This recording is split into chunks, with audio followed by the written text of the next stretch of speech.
that's my book if anybody wants to buy it. This is an example of what it looks like. That's an example of what it looks like. And it basically encapsulates what I believe is a great way to build a story. And it has several specific steps. And based on what you said, it goes perfectly into what I'm talking about, because we start with a premise. Now, I'll explain what each of these things are, but in generally speaking, premise, a lot of people think premise just means basic story idea. So somebody in Hollywood who is not an educated writer, who hasn't read Lao Tse and all the great books on original writing, they're going to say premise just means tell them what your story's about. But a true premise is about what it is that you want to say to the world with writing your script. It doesn't have to include a specific character. It doesn't include a specific situation. It's not any of that. You have to figure out what in the world it is that you want to talk about. What is it you're trying to say to the world? You look out in the world, we all have things that, quite frankly, piss us off. There are people in our family and our friends who make the same mistakes over and over again in their lives. And it gets us really upset, or easily, politics or religion or something.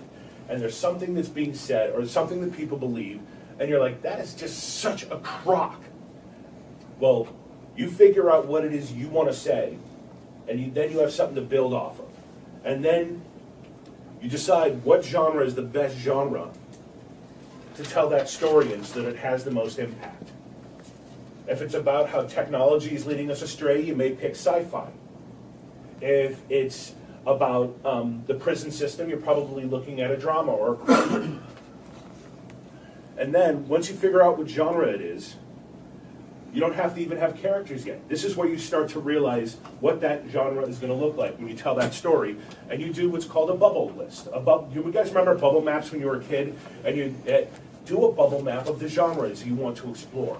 And so if you want to do, say, sci-fi, you're looking at stars, space stations, cut off from oxygen in outer space, drifting alone in space, space wars, lightsabers with lasers or whatever, things like that. And then in this huge list, as you're thinking about all these imagery, and I don't start a script unless I have at least 250 images on what I could see in scenes. Just moments, or in a Western, you're looking at tumbleweed, you have spurs jangling, you have the 10-step spin around and shoot face-offs, you have train robberies, you have this and that. And while you're going through this list, suddenly characters and ideas for characters are going to be coming out of that list because somebody has to be doing these things you're seeing. And you're thinking about the bank robberies, and you're thinking about being on the gold standard and what that might mean. You're thinking about the Louisiana Purchase before the West and what that could mean and how that might play in. And you just do a list, do research. And when the list feels like it's running dry, put on a movie in that genre and start getting ideas. What did they do? How did they do it? Isn't that a little dangerous, though? You're not going to copy the other movie. See, that's what I've been concerned about. If I watch a prison movie and it's about prisoners coming together to get out of prison, it's not going to be Shawshank Redemption. You're going to come up with your own version of it. But the idea that people in prison think about how the hell am I going to get out of here, that's something that you're going to find that relates to all prison movies. You're not stealing specific characters. And then you're going to get characters from that, and you're going to realize what roles the characters have to play in order to prove the point you're making with your premise. Because you're going to have a character who is a protagonist, and a protagonist, somebody who changes. A protagonist who learns your premise by the end of the movie, and that's how you're going to get across to the audience what it is you're trying to say. It's because what it is you want to say, somebody has to learn that. And so, as you're coming up with characters, it's going to lead you back to the premise, because it's telling you, because their journey is going to tell the audience, and not just show the audience what it is you're saying and why it works that way, and why what you're saying is important. And from characters are going to give you story. A story is going to then need to be structured, and then you have all the information you need to create an outline. Everything leads to everything else. It's you put a hand here, and another hand goes on top, and next thing you know, I think of it as a planet. And we start with the core of the planet. And the core of the planet is your premise, what it is you want to say. And then And then in this universe, and every layer builds to the surface of the planet, and what the surface of the planet is the script. And everything builds up from there. So these are the basic stepping stones that I'm going to go through. So let's start with premise. The most important, underrated thing, and this is the hardest part of any process, because when you're trying to figure out what to say to the world, you have to find a way to say something that nobody else has said before. Yes, we use cliche in film or universal truths to prove our points in situations, but what it all has to boil down to is you're going to say something that nobody is saying, or that is the antithesis of what people believe communally. Like, for example, let's look at how many people here have seen Leaving Las Vegas? Okay, some, not all.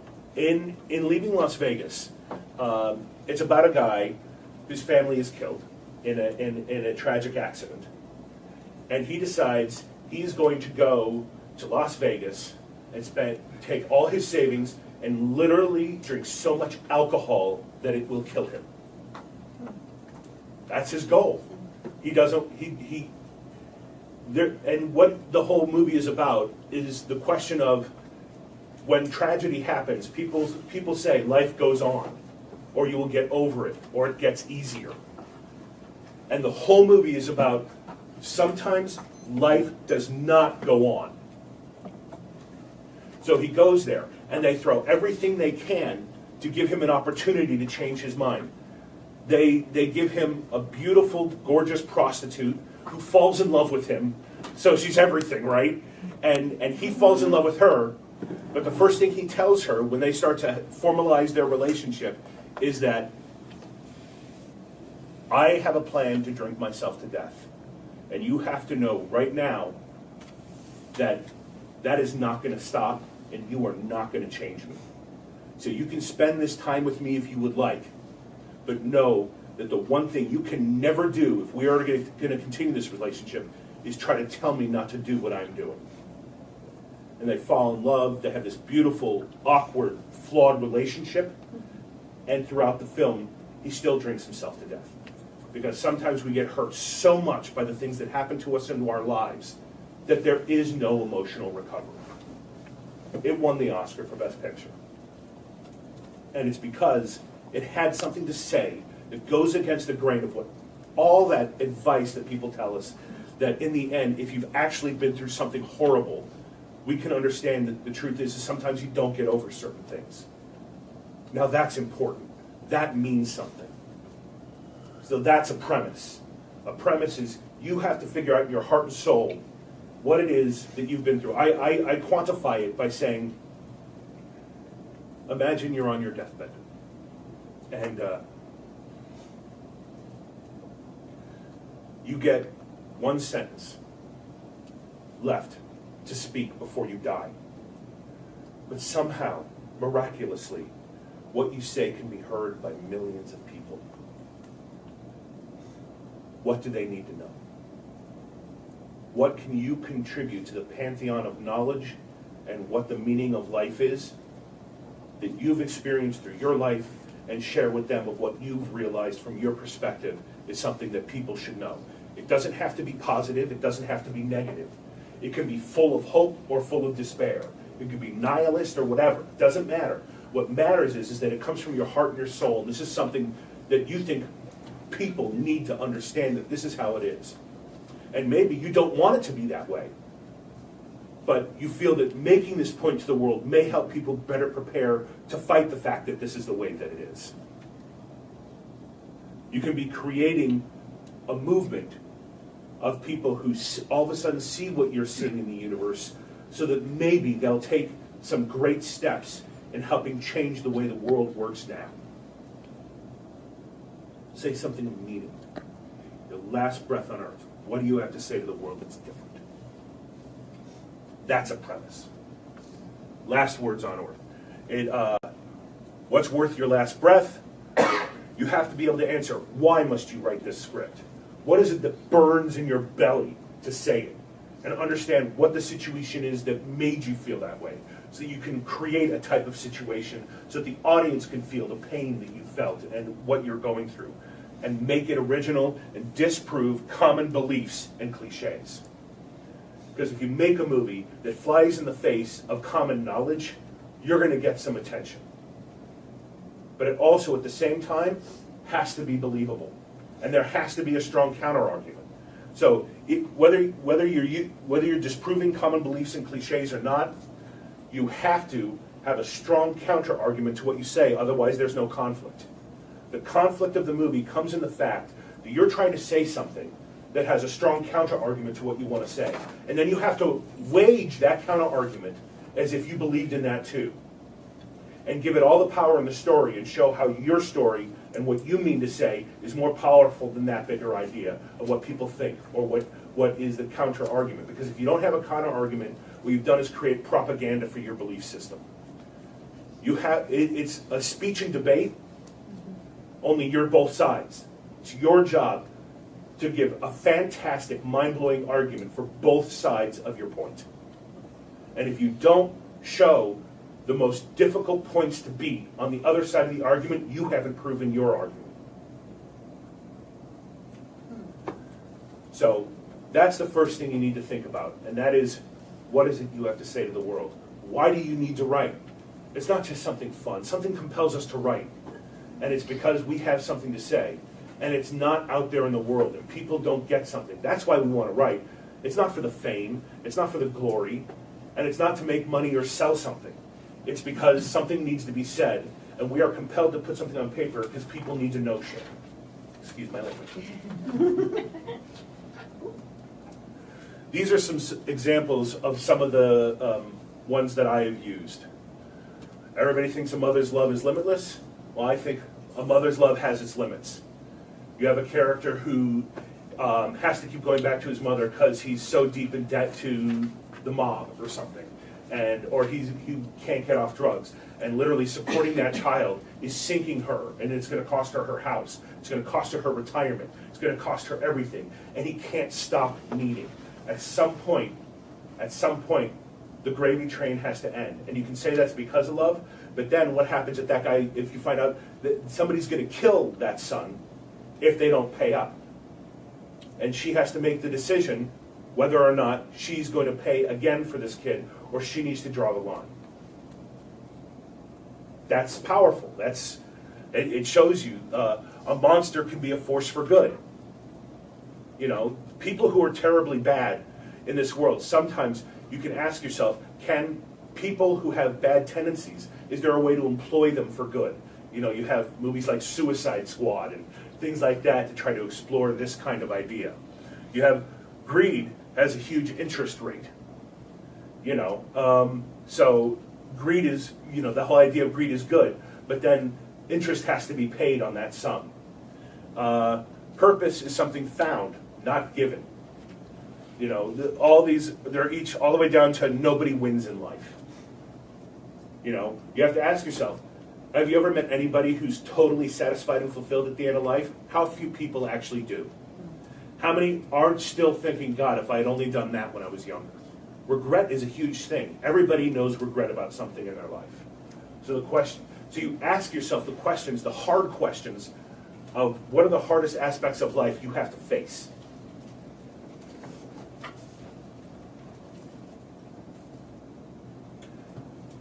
How long do we have to do this lesson? I've got an hour. An hour. Okay, then I'm going to go straight through. All right. So does anybody have any questions on premise? Yes? I have a question. If I buy your book, will this be in it? All this is in my book. Oh, good. Even the examples? I didn't know that. Yeah, it should be like, Yeah. oh my God, I Today can't. that we can buy? What? Do you have books here today that we can buy? No. Okay. No. But I can give you the link to get them all. So I'll Is give that that. on your internet site? Is that the My best place to website buy is it? down at the moment. So I'll announce it at the end of class, and I'll give you the exact link. So, The questions on there. yes. Explain why it's different than an essay. It's Because not an because essay- because it's a visual medium. Because- an essay because- is written. This is Yeah. a visual format. Okay. This is a visual storytelling. An essay, it is an essay. Okay. And what you're coming up with as a premise That's your thesis statement, exactly. And in an essay, you usually give both sides. I mean, Right, you give, right. That's why I Telling a said- story needs to be, and it needs to have the strength and the power of the essay, but you add emotions, you add visual elements, you paint characters that explain it visually. So instead of just giving examples of what it may be, you're showing them. Because people, I'll answer your question in 1 second. People learn in 3 different ways about life, and in a classroom or any way. And that is, sometimes it's important to see it, sometimes it's important to read it, and then some people it's important to do it. And people learn best through using one of those 3 avenues mostly. And sometimes the seeing it is what helps the most, and that's what movies provide us. Whereas somebody who needs to learn a lesson from essays, that's somebody who needs to read it. This is how people learn visually. And people who learn visually is you're showing them a tale that gets across the point that you're trying to make, philosophically. Yes? I was wondering if you could give us an example of how to communicate a premise. Yes, but that's what we do going through this. Okay. So the characters are built to specifically voice exactly what that means and how it happens. And So your we- last thing, your power plug. My power Just in plug? case. That's Oh. why I hate apples. Thank you, sir. Thank you, Gary. All right, so once you figure out what you want to say, you should pick a variety of different genres and ask yourself, how could I say this in that genre? Right? Like, you could do a drama about a mother's love has its limits, and it's simply about children who are ungrateful. And you're trying to have it, and it all takes place over Christmas holiday, and everybody comes home, and all the kids, all they do is want and pester and need, and they want you to do everything for them. They want you to bail them out and do their laundry and everything. And there needs to come a point where, no, you can do that as a drama. An adventure. Well, a woman has to go on an adventure to save her family members, and she's trying to do everything, and it sends her globe-trotting because she has to do this thing, right? You can do it in science fiction. She's created a device, and she keeps going back in time trying to improve the way she raised her child to see if there's different results she could have come to, and if she had just done something different, could she have created a child that she could protect and take care of? And at some point, she has to learn she can't spend all of her life going back in time. You know, you have fantasy. You know, maybe they're 2 unicorns. I don't know. There's definitely the horror version of this, you know, where the child is a killer. The child is actually a murderer hunting down people in the neighborhood, and she's trying to protect him. But the truth is that deep down she knows, and the mother's a cop. And she's tracing it down. And at the end, what you realize is that she finds out her son is the killer, and the question is what is she going to do? You can put it in any genre. So you take your idea and you push it through anything. So obviously, I already talked about the crime version of it. Crime movies that the son is in debt to a mob boss, and then she has to start working for the mob boss to pay his debt, and takes up all her money, and at the end she has to let him go because he can't stop going too far and taking things from her. And it just keeps going, right? So what you do is you take your idea and you funnel it, and you look at all the different versions, and you start to ask yourself, which version of my premise is clearest, and do I get most excited about writing in which genre? So you figure out what you're going to say, you try to funnel through all the genres, and ask yourself, which is the version that you as a writer are most excited about telling it, and you feel gives the firmest, best example of what it is you're trying to say? Any questions on that? Yes? Could you explain a little bit more about the biopic? Biopic Okay. is a true story. It's like biography. It's a biography picture. And it's basically, you take a person from real history, whether it's present or however long ago you want, and you're telling the story of somebody's real existence and what they learned and what they did going through life. Anything else? Okay. Once you figure out what the one genre is that you wish to explore and tell your story through, it's time to start visualizing. So think of characters. Like a funny thing, I decided, I wanted to do something about the environment. And then I decided what we can do about the environment that's totally new is do a science fiction environmentalist movie.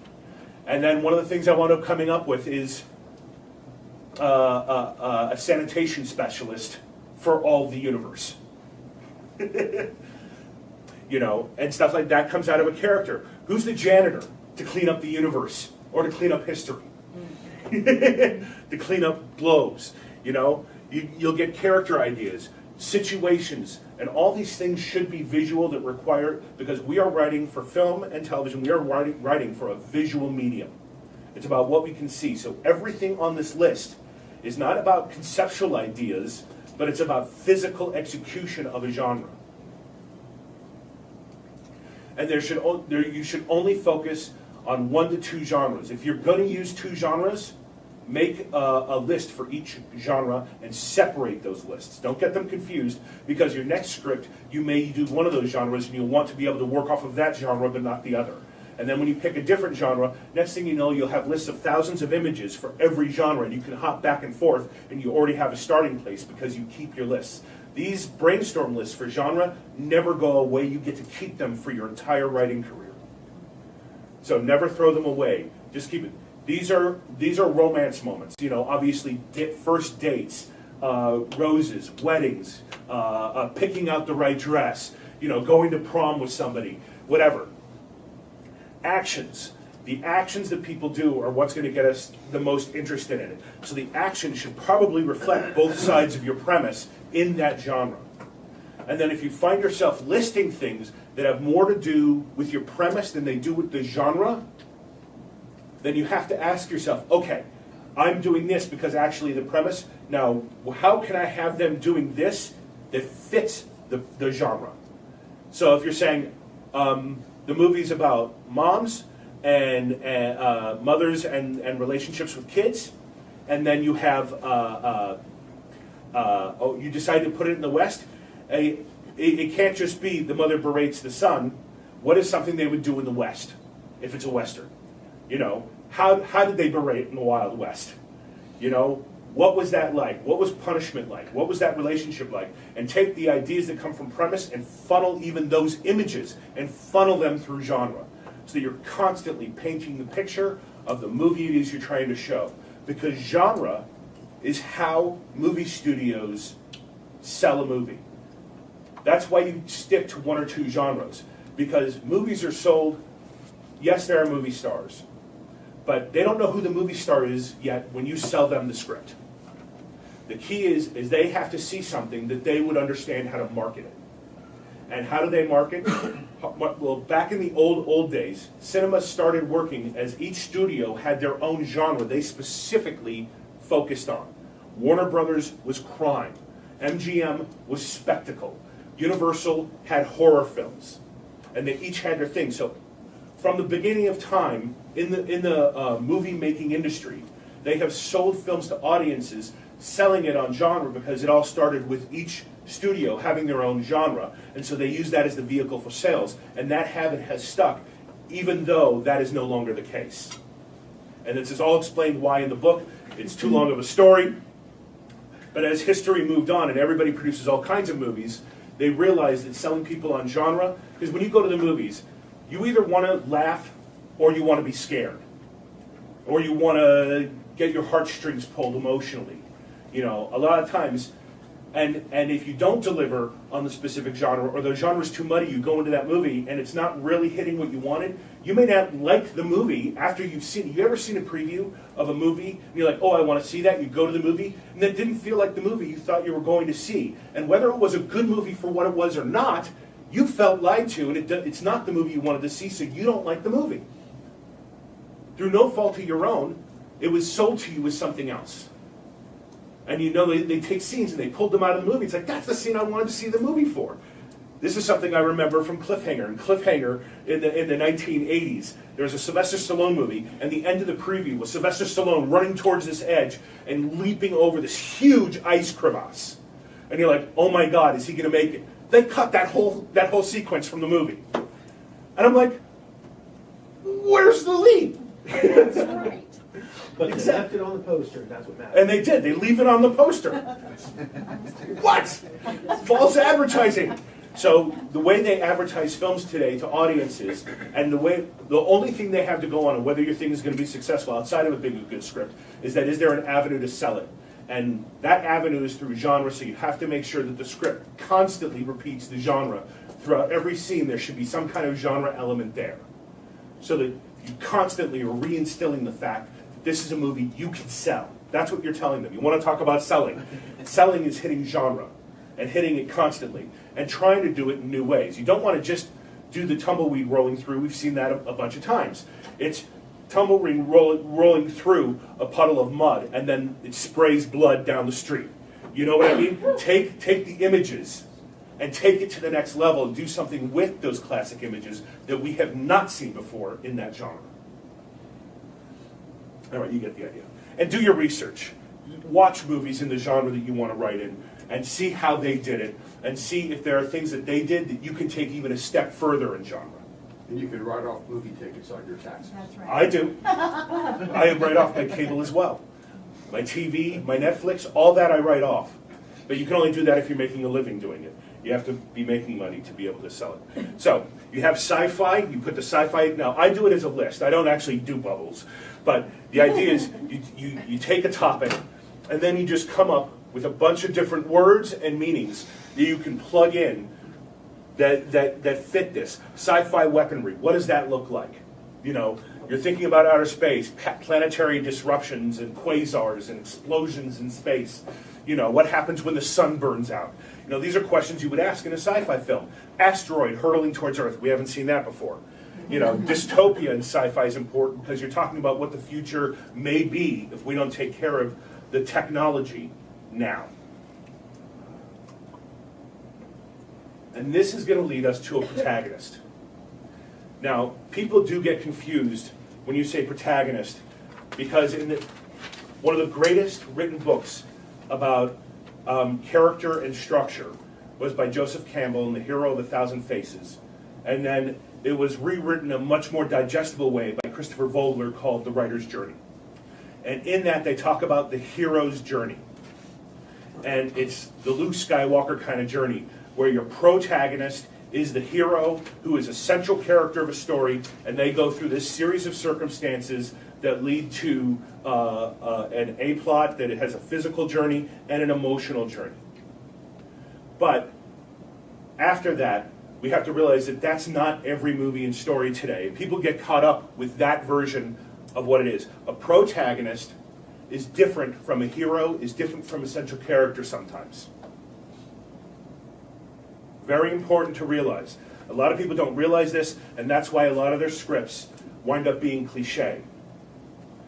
A hero is the person who leads the outer journey of the story and the A-plot of what's supposed to be happening on screen. And they're the ones that are the force of good to make good things happen. The central character is the character who you follow from beginning to end of the movie. That's not always the character that's the most interesting or the one that changes the most. It's just you're following them making it happen. And the protagonist is the character who has a character arc, who changes going through this storyline, and that change signifies what it is your premise is proving. As an example, who here saw Back to the Future? All right, much more. Okay. In Back to the Future, who is the central character of the story? Does anybody remember? Marty McFly.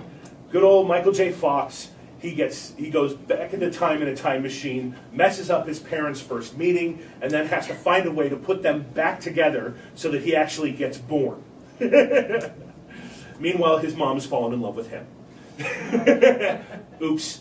So it's a funny circumstance, and it's really entertaining. But Marty McFly is a central character, but he does not change at all in that movie.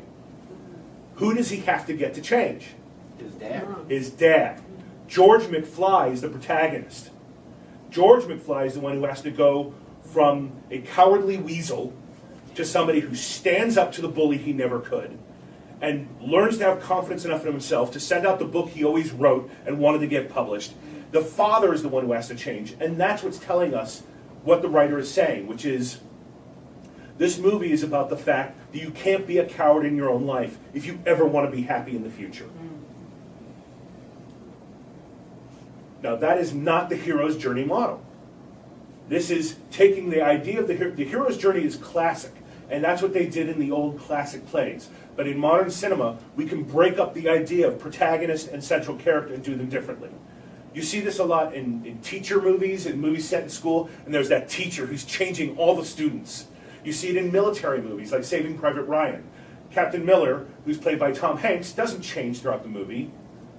Corporal Upham does, and when he lets the German go, and then at the end, he's the one who kills the German. He has to shoot him. It's not something, sometimes the mentor is the central character. And Marty McFly is the mentor to George McFly. But when you have a central character who is a mentor, sometimes you give them a mentor. And that's where you get Doc Brown. The central character can have a mentor, whether it's the protagonist or just the central character.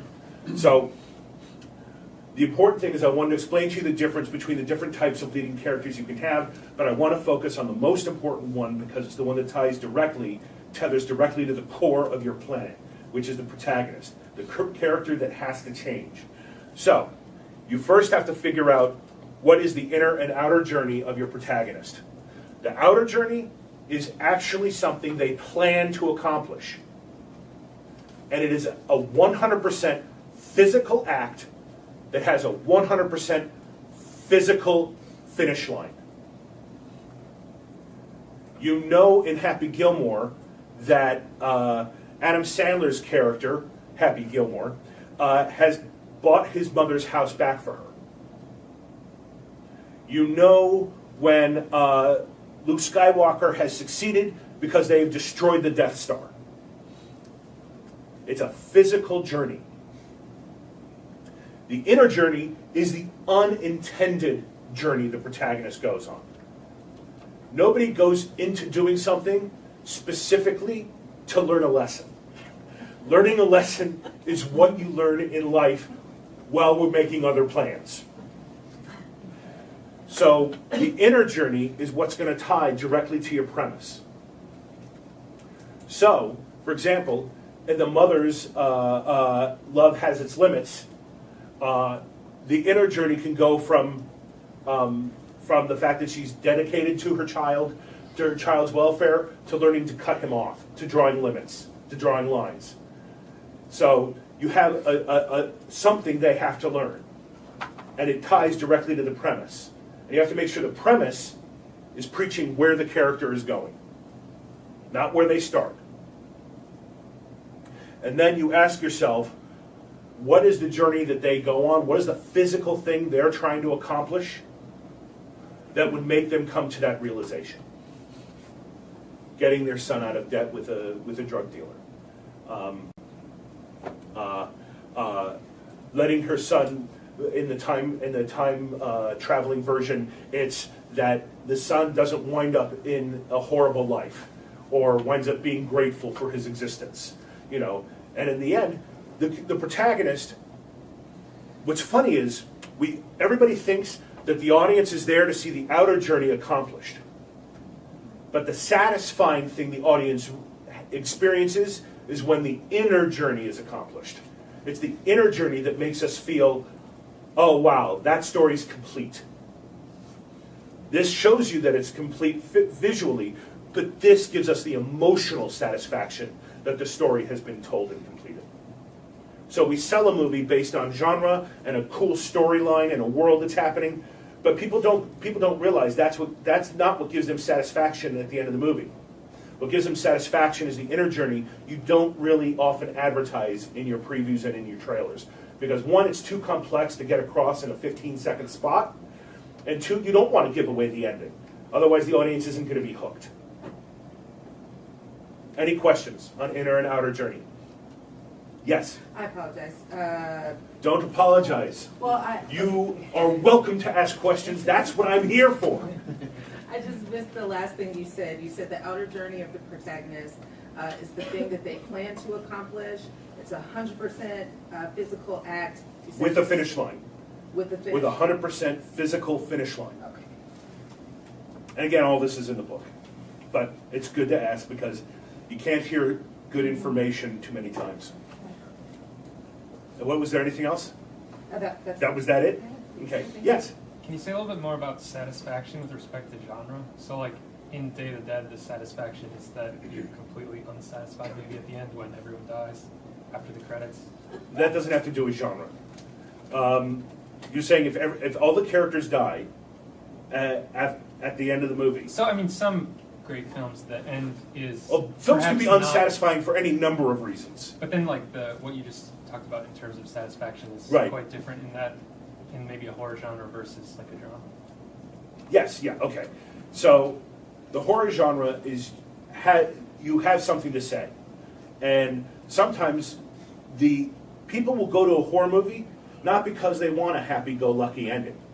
These are people who are looking to look at the universe in a dark way. So when they do kill everybody, actually there's satisfaction in it. Because that's what they came there to learn. Is that no, you can't escape your inevitable death. Final destination, you know? It's Right. that if you were meant to die, dude, you're toast. One way or another. So it's okay to kill all the characters. Romeo and Juliet is satisfying. Because in Romeo and Juliet, Shakespeare came up with something that, okay, people think that love conquers all. That's the cliche. But what that play is showing is 10 times more specific than love conquers all. What Shakespeare is saying is that love conquers death. Because the lovers can die, but their love leads to peace between the families. It's taking a cliche and taking it to another level, saying something so that the audience gets emotional satisfaction out of it, regardless of physical satisfaction you might get from a desired outer journey. The outer journey of the protagonist, of the protagonist and the love interest in Romeo and Juliet is to run off together, get married, and live happily ever after. Romeo and Juliet don't get their dream. They fail. But the reason why the play maintains integrity over 500 years later, and we're still reading it, is not just because it's beautifully written. He wrote a ton of other plays that people don't know the names of. The reason why it sticks with us today is because their love changed the world around them. And it did something, it said something about love. And that sometimes you don't wind up with who you love, but sometimes your love can change the world, even if you don't get everything you want. Does that make sense? It doesn't have to, it's nice to have this for an audience. An audience, don't get me wrong, they would love to see everything work out when you paint characters into a corner and you want to see them get out of it and survive and do well. And those people will go to see comedies where you're more likely to do that, or action adventure and stuff like that. But in something like a horror film or a romantic tragedy, things aren't going to end well, and that's part of the genre selection that you do. And you can paint an unhappy ending, but the point is that you had a point to make, and it does forward the thinking of the audience and seeing the future in a different way. Yes? Braveheart and Gladiator, both the main characters die, Yes. but one inspires freedom, the other went to be with his family. That's right. Because believe it or not, you watch all of Braveheart and you think, oh, Wallace is obviously the hero, but he's not the protagonist. Believe it or not, the protagonist is Robert the Bruce. who? Robert the Bruce. Robert the Bruce. Abso-frickin-lutely. Robert, and by changing Robert Bruce, he has lived his full life and succeeded in his outer journey, even if he doesn't live. The same thing happens with the Gladiator. Yes? I think two films that kind of I equate to what you're saying are Sunshine and Arlington Road. Both defied. So good, Arlington Road. Right. Both defied everything. Sunshine, spoiler alert, everybody dies in it. Because their mission was to reignite the sun. Right. You know, Arlington Road. It's the How'd stuff. that end? Yes. I love that ending. defied everything at that time. It was like, oh, it's got to have a good Hollywood ending. The bad guy wins. Yes. The bad guy wins and then takes over the good guy's family. It's just, Yeah. I liked it. You know, those are two of my all-time favorite films because it didn't have a stereotype ending That's that you right. expect. And while you And that's where you avert the classical version of this to give people the emotional satisfaction of a statement being executed about how the world is today. And that's why those are some of the best movies. All right.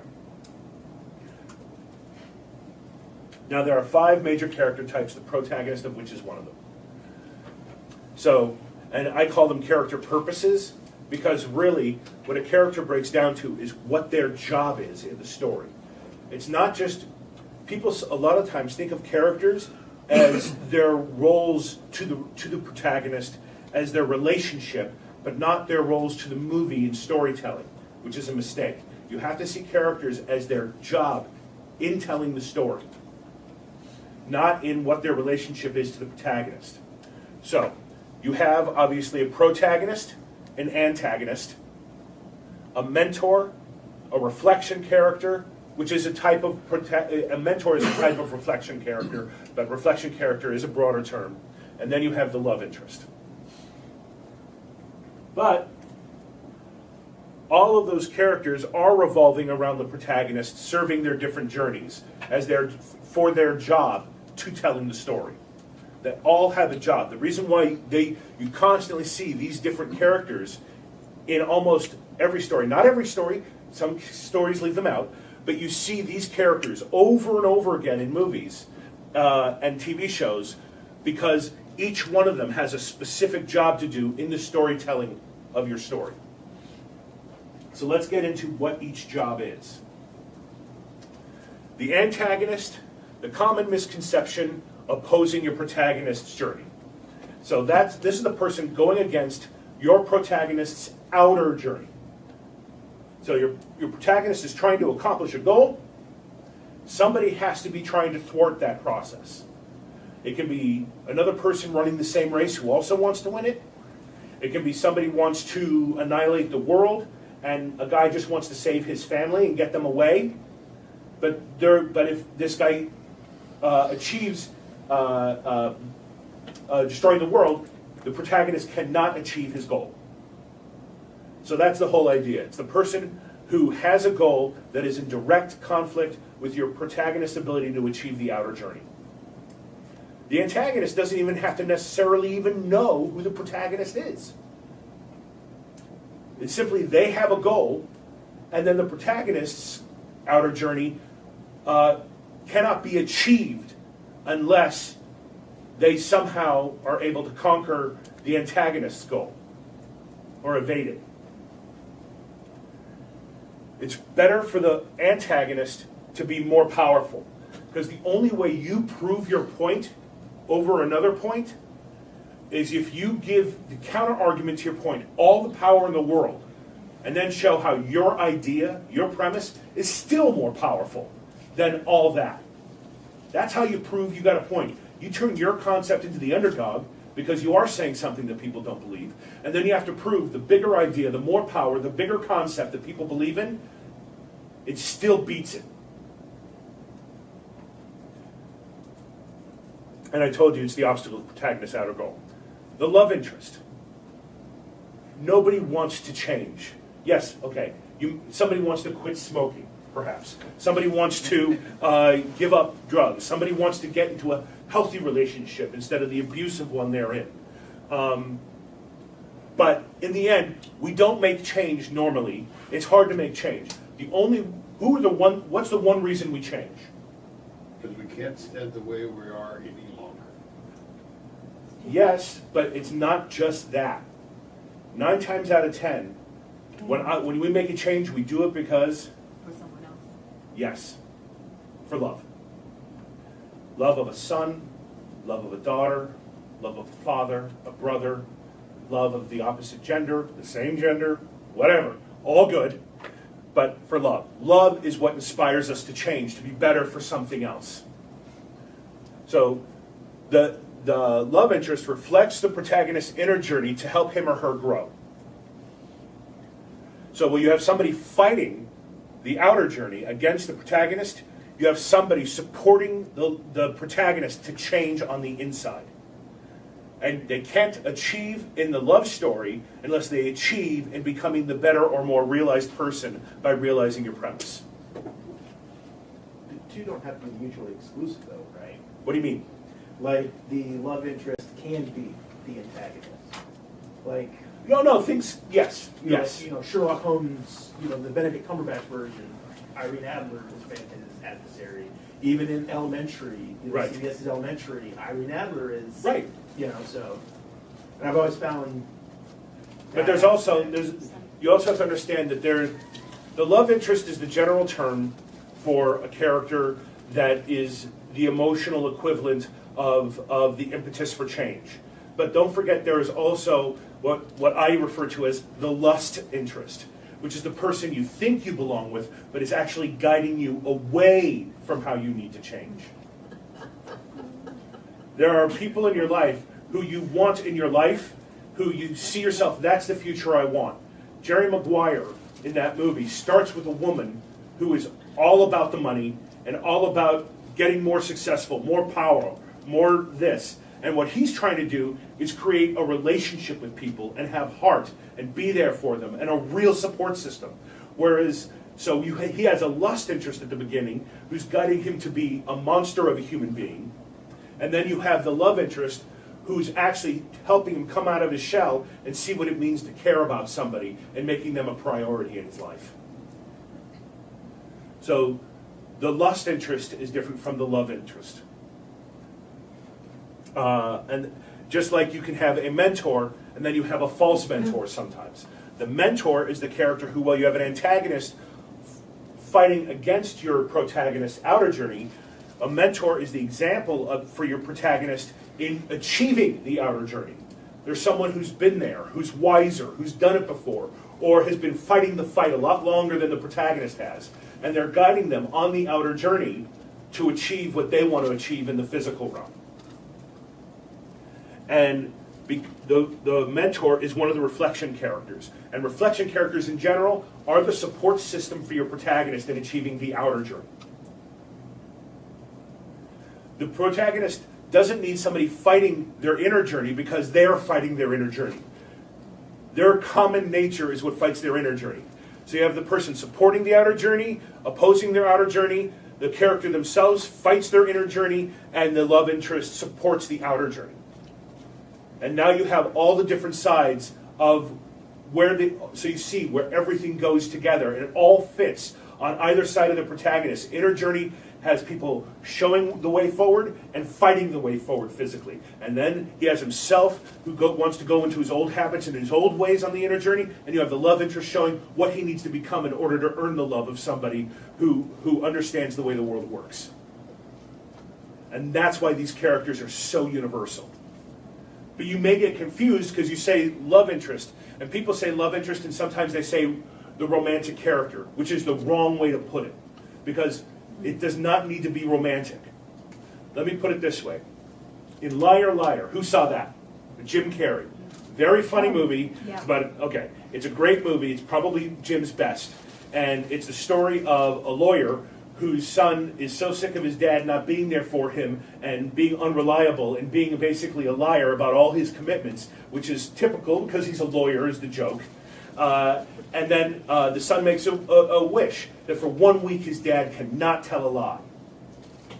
And then it actually happens. The wish comes true. His whole career is on the line at work because it's a big case that can make him partner.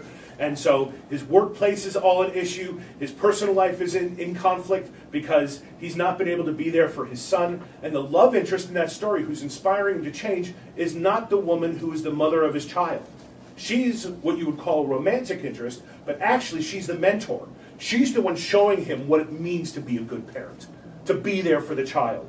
That's not a love interest. That's a mentor. The love interest is the child who is making him change or he's going to lose the love of his son. And he's going to be ripped out of his life. So don't be caught by the cliches of the idea of what love is. The idea is what motivates you in here. That's what gets your inner journey going. Okay, does anybody have any questions? I think I'm doing well now. Yeah, oh, we have a question again. So in Good Will Hunting, is he a mentor character or a reflection character? Which character, Sean, Dr. Lambo, or Dr. Lambo is actually a false mentor? Okay. Because he's telling him to work on his career, and Sean, who's played by Robin Williams, is teaching him to work on his soul. So he's the mentor. He's the true mentor. And then the girl, Skylar, is the romantic interest, the love interest. So, and then obviously his buddies, like the Ben Affleck character and Casey Affleck, they're all reflection characters.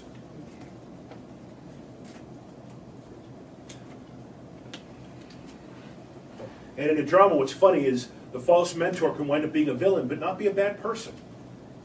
He's a good person, all with good intentions. The best antagonists are actually not bad people. They all see what they're doing is right, and they're trying to make a situation better. That whole movie, Lambo is trying to do nothing but save this kid from destroying himself. But the truth is the kid needs to save himself emotionally, in his heart, and forgive himself, and understand that he's not at fault for the way things turned out in his life. Okay. Then we get to character statements. Look, we have another question. Yeah, what's your perspective on the antagonist not being an actual tangible person? Like, the movie Stand and Deliver, Edward Olmos, he's trying to help these kids, but they're being held back by the system, which isn't tangible. And is there a character that symbolizes the system who keeps coming into the school threatening them? The answer is yes. Yes. And a visual movie requires a visual personification of an antagonist. It can be cancer. Okay? So it could be a monster. It doesn't have to be a person. It can be a storm. In a disaster movie.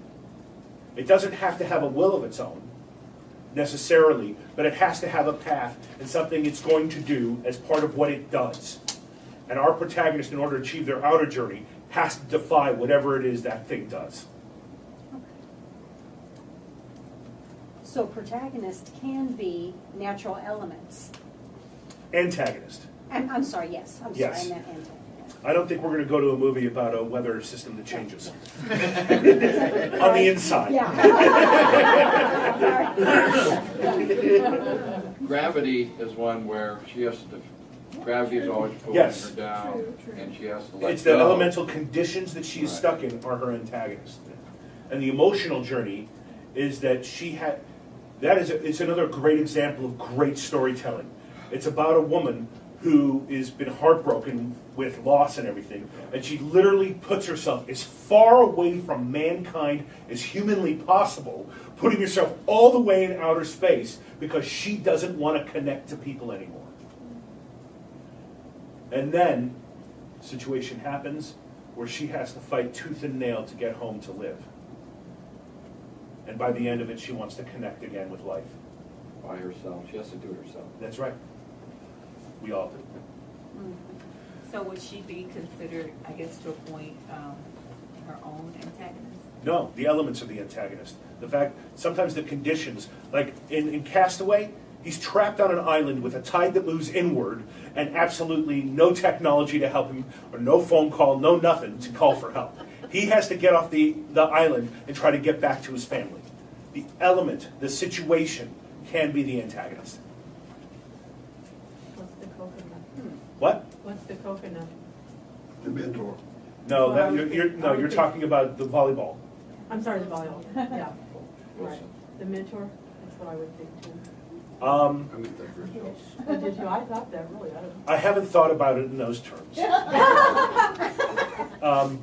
You can see it as a reflection character. It's a reflection character, and then he loses the reflection character as a sign. One of the great things you use a reflection character for is to show what can happen if the protagonist fails. Because they're in the same boat with them. They're supporting that journey. and you use a reflection character, like for example, when you have a team, like in The Untouchables. I don't know if you guys saw that, but the Sean Connery character is the mentor. And I don't want to ruin it for anybody, but when bad things happen to good characters, it's a statement of what can happen to your protagonist. And you give bad examples of what can happen to a character if you plan on having them succeed in the end. Whereas if you have a movie that is about a character who doesn't succeed in the end, you'll probably want to have a character who does succeed, just to give your audience enough hope so that you can break their heart at the end. That's your job in a tragedy. People go to a tragedy to have their heart broken. That's fulfilling the purpose of the genre. All right, so the protagonist's inner journey goes from a single word, which is the flaw, to a single word that is the opposite word for that behavioral trait. So for example, somebody has to go from introverted to extrovert. Somebody has to go, in the book, I'll just read a couple of them just to give you an idea.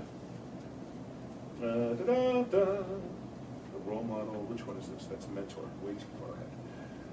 Okay, so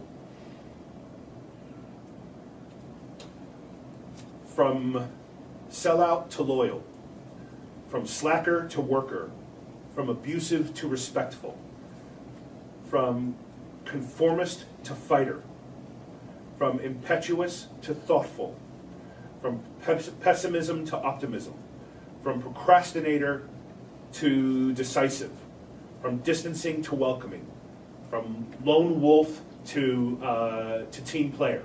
It goes on and on. But you're going to find something that shows the opposite ends of what somebody can be. And the key in when you phrase the two sides of this two here, when you come up with the flaw and you come up with the cure, the key is that those two things cannot possibly coexist in the same thing. So for example, you can't say from lover into lone wolf. One has nothing to. You can love somebody and still be a lone wolf. You can be a lone wolf, but you want to be with somebody. Actually, that kind of doesn't work. Actually, now that I think about it, that's a good one. I haven't thought about that. But the idea is if you say he goes from a pessimist to a hater. You can hate something and not be a pessimist, and you can be a pessimist and not hate everything. You just don't look at it nicely, but you still like it. So the idea is the words have to be core opposites from one end to the other, so that they cannot possibly coexist at the same time. That's how you know you have a good character arc. And that character arc has to prove the premise. Any questions on that? Okay. Then you have the protagonist's outer journey, which is 100% exceptionally specific and clear visual, physical finish line to the end of a mission. So it's to win the race, to free the slaves, to put the criminal behind bars, to get revenge. You know when they've done it because there's a physical act that happens that tells you when it's over. Either the bad guy got thrown in jail or he didn't. Either he got revenge or he didn't get his revenge. Either he won the race or he didn't. And that's how you know the physical journey is complete. So you make it the physical goal, something that's purely physical that we can see get accomplished. To get home is one. A lot of these things we get stranded somewhere, the whole thing is to get home. And you know when they've gotten home. The antagonist goal is a specific measurable accomplishment that flies into the face of the specific outer journey of the protagonist. So if somebody wants to win the race, he wants to win the race, or the competition, or the whatever. If he wants to save his family, somebody wants to lay waste to the land and take over it. The whole idea is somebody wants to maintain their freedom, somebody else wants to put them behind bars. Look at The Fugitive. He wants to get the real guy in jail, where the guy who's chasing him specifically wants to put him in jail. He specifically says, when he goes, "I didn't do it," the cop goes, "I don't care." His job is to bring that guy in. So literally, both of them cannot possibly succeed at the same time. That's your antagonist. The love interest inspires the protagonist to, what's the cure? It's whatever the second word is, what you want them to become. In their outer journey, the love inspires the protagonist to become that, and then you give 3 specific physical examples of how in the plot the love interest inspires the protagonist to be a better person or a more realized person towards the cure. Because sometimes the cure is not good. Sometimes the love interest is leading the protagonist into their own destruction because that's the goal of your story, because that is what the premise is really. It's a negative premise. It's a premise that's not something that's very happy. And they're helping them realize the premise that you've explained. And so you list 3 examples, at least, of different ways they physically, like for example, she won't, if it's a love interest, I always put it in she because I'm a guy and I think of the girl and whatever. But she's not going to kiss him until he does the right thing in this situation. You know, she is going to break up with him when he does this situation that relies on his old habits. And it doesn't have to be emotional. It's, he's going to get abandoned by the son or the best friend when he puts the other person as a priority over what's the right thing to do. So you give 3 specific examples so that you have visual ways in a visual medium to illustrate what the love interest is trying to inspire the protagonist to become. Then you have the mentor who teaches and trains the protagonist how to achieve the outer journey. And then you give 3 examples on physically, specifically, how that character gets the protagonist ready to achieve the outer journey. And with a reflection character, state the outer journey, and this is the different ways in which the character supports and takes action that inspires the protagonist to carry on with the outer journey. And again, all this is in the book. Michael, Yes? what do you do with Donald in adaptation? Because he's the brother, but he isn't a real character. Okay. And so is he a mentor, or? I'll be honest, I saw that once in movie theaters, and I'm not as familiar with it. Explain it to me a little more. Well, adaptation, he has to write this screenplay Right. of a book that's impossible to write about flowers. Right. And so Donald is Robert McKee, and Robert McKee says, hey, you gotta have a great third act. Is he a has mentor? great- Huh? Is he a mentor? Well, Does he it's help made him up, write the book? but he writes the script, he completes what Charlie can't do, Mhm. you know, and so he has to die in the end because Charlie really has to do everything. He teaches Charlie that. Most mentors die in the end. Yeah. Obi-Wan Kenobi, Dumbledore,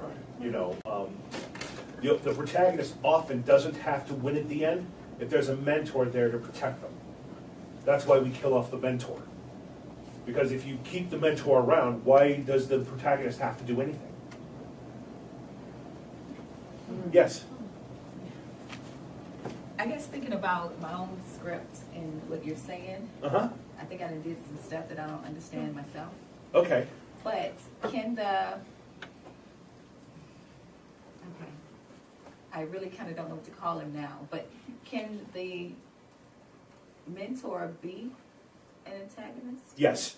Okay. Look at movies like, Who Saw Whiplash?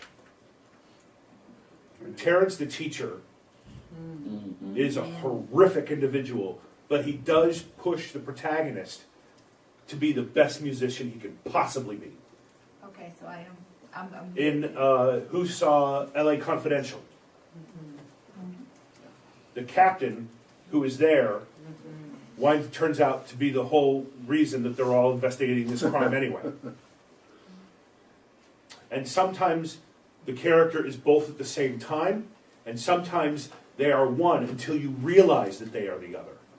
Like you think that they're a mentor, and that at a specific point they turn.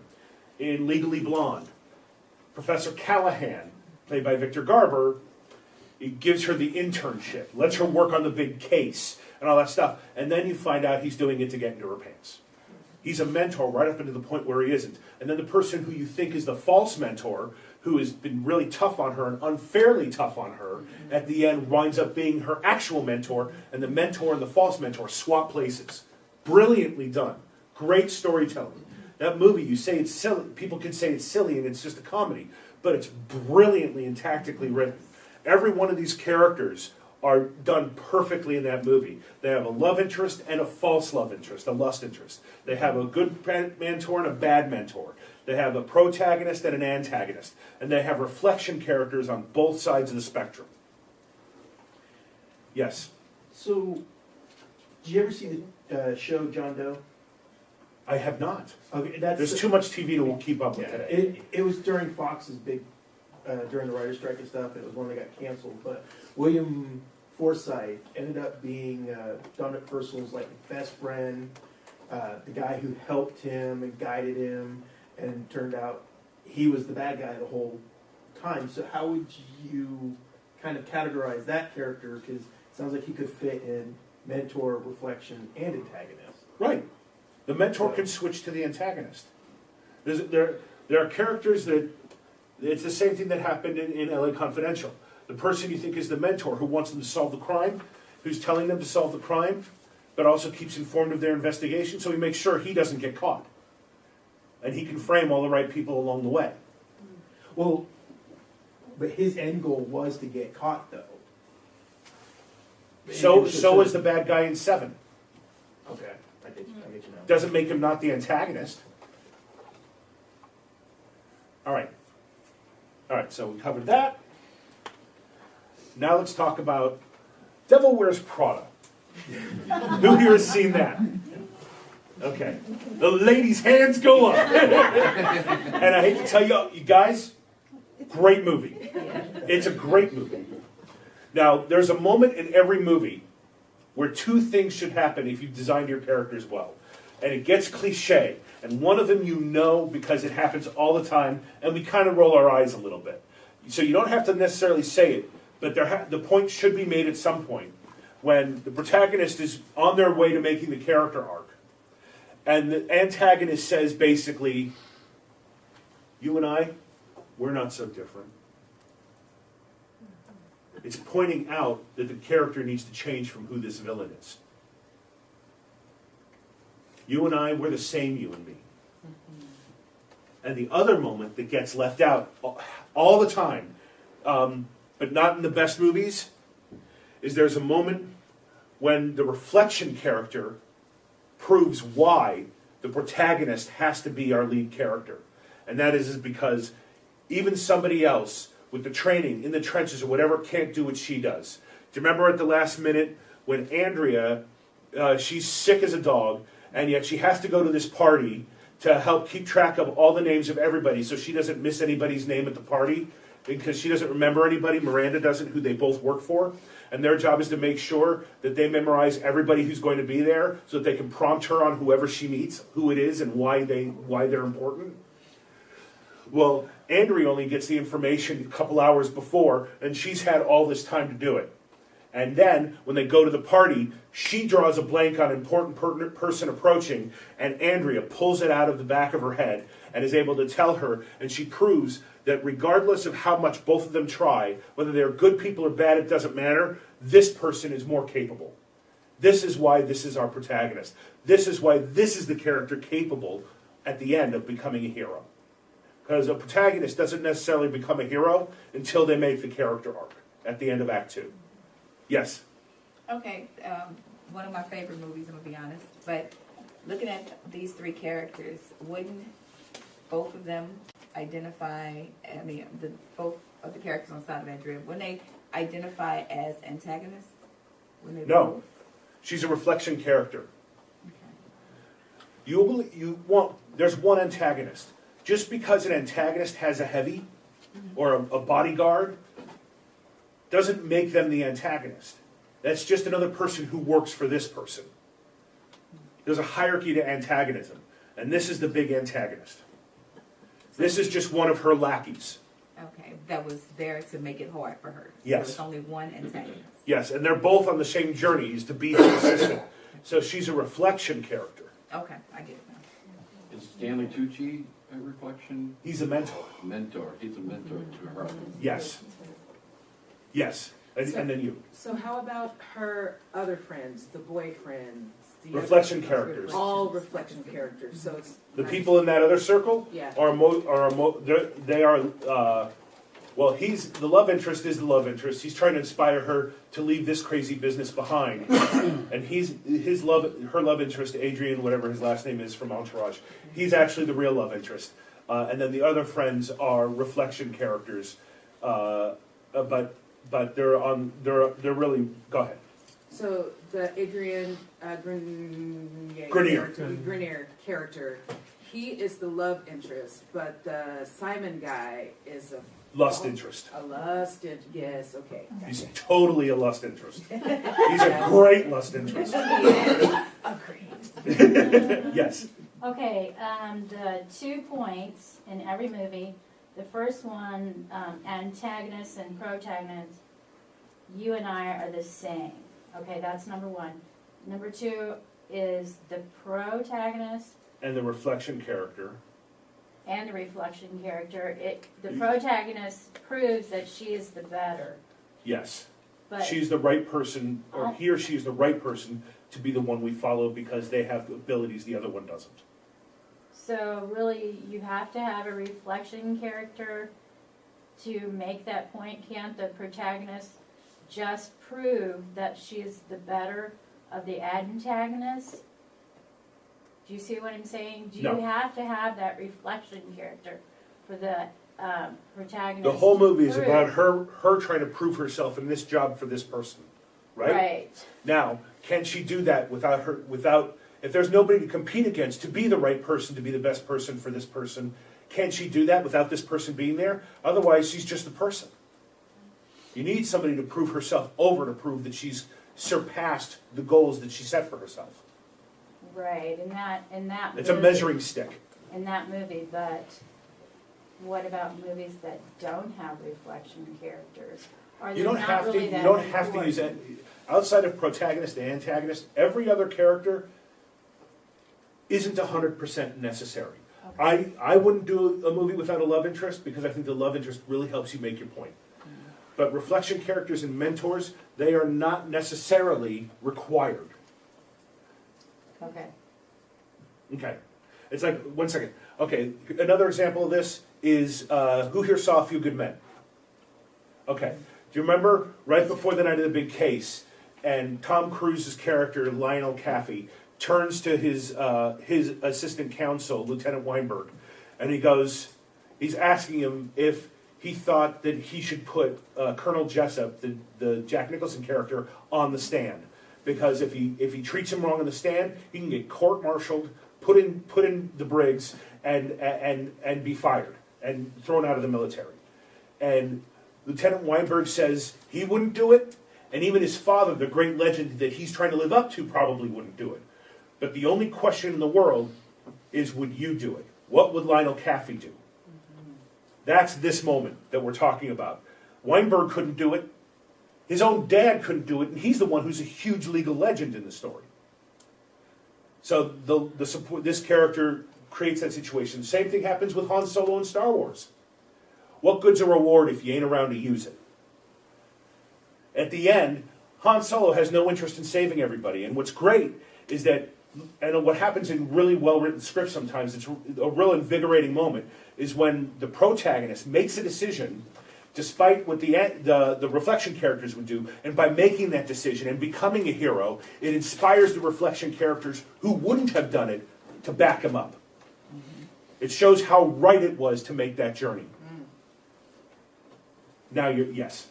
So I just wanted to bring it back to what you said before. That is what we mean by they are reflecting the stakes. Yes. Yes. Okay. This brings us to a story. Story. So once you figure out who your characters are, once you figure out how these characters are and how they play together, you will have figured out what it is you're writing and where everything fits together. So that automatically, now your story's figured out. You have a story, whatever the heck you want to call it. It's a story about whoever your protagonist is, who wants to blank, and that's the outer journey, and they want to do it by doing this, and they have the physical action they want to do. We will know that the character has succeeded at the end of the film when that protagonist has achieved their inner journey. That's your story. So you've got everything figured out to tell a story now. One thing on top of another thing, on top of another thing, it builds itself if you do it in the right order.